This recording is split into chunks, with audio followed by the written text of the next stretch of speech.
Si Marie est l'Immaculée Conception, quelle est alors sa sainteté? Est-ce que finalement pour elle, on pourrait penser que c'est facile, qu'elle a été comme prédéterminée à dire oui, à être sainte sans aucun effort?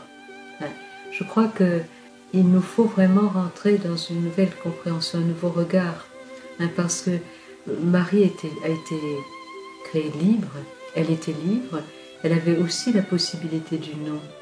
Si, pourquoi l'ange lui a demandé la permission, hein?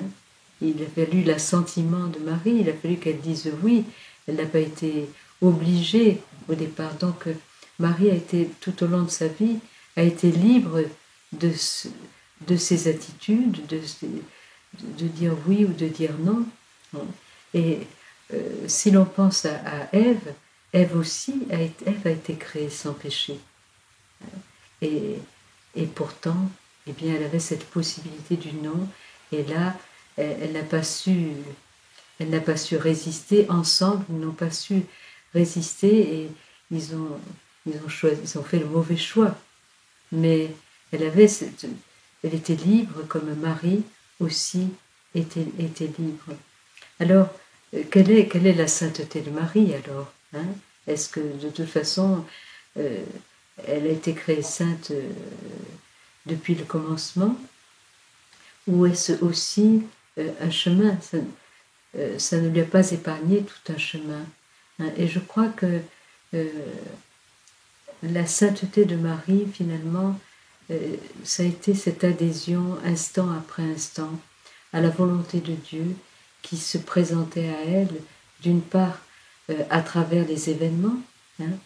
On dit que la volonté du Père se manifeste à travers les événements de nos vies, hein? Que la volonté du Fils se manifeste à travers sa parole, et que la volonté de l'Esprit Saint se manifeste à travers l'émotion, ces émotions que nous pouvons percevoir vraiment quand nous entrons en nous-mêmes dans la prière, l'émotion du Saint-Esprit. Et donc, Marie, toute sa vie, a été à l'écoute. On dit que Marie repassait toutes choses dans son cœur, c'est-à-dire qu'elle repassait toute la réalité. Enfin, en hébreu, donc il y a ce mot davar. Davar, c'est à la fois la chose, c'est à la fois la parole et c'est l'événement. Donc Marie repassait toutes ces choses dans son cœur, Marie repassait tous ces événements dans son cœur, Marie repassait toutes les paroles qu'elle entendait dans son cœur, et elle opérait ce discernement. Ce discernement, elle faisait le tri entre le bien et le mal. On dit que c'est un peu le travail de la femme d'opérer, de faire le tri entre le bien et le mal, et que c'est une des tâches les plus difficiles qu'il soit. Et donc, je dirais, le cœur de Marie était vraiment un lieu de purification. Et comme l'image n'est peut-être pas belle, mais dans les villes, il y a des bassins de décantation des eaux usées pour les purifier de toutes les impuretés, et que de nouveau l'eau soit potable. Et donc, cette adhésion à l'événement, cette adhésion à ce qui se présentait dans l'instant. Il ne faut pas croire que c'était facile pour Marie, il ne faut pas croire qu'elle avait la vision béatifique. Marie a marché dans la foi, comme Abraham a marché dans la foi, Marie a marché dans la foi, et dans cet abandon vraiment à la volonté de Dieu, dans cette certitude que Dieu conduisait toutes choses, que tout était dans ses mains, mais elle devait faire pas après pas, et tout était déconcertant dans sa vie.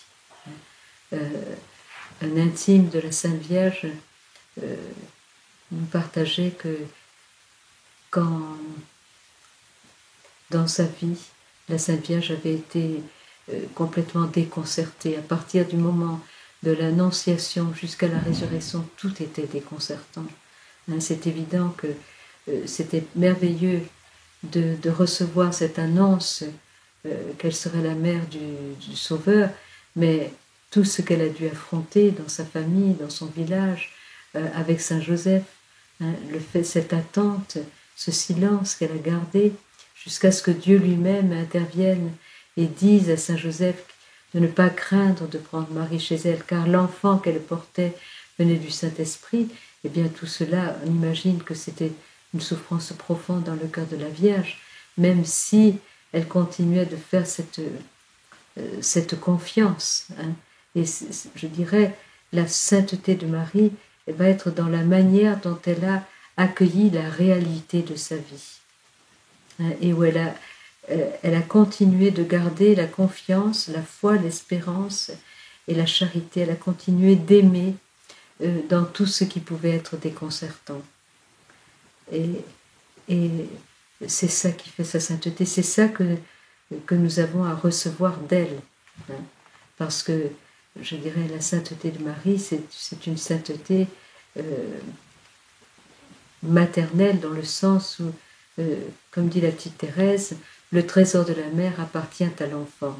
Donc, tout ce que Marie a vécu dans sa vie nous appartient. Hein, tous les trésors de son cœur nous appartiennent.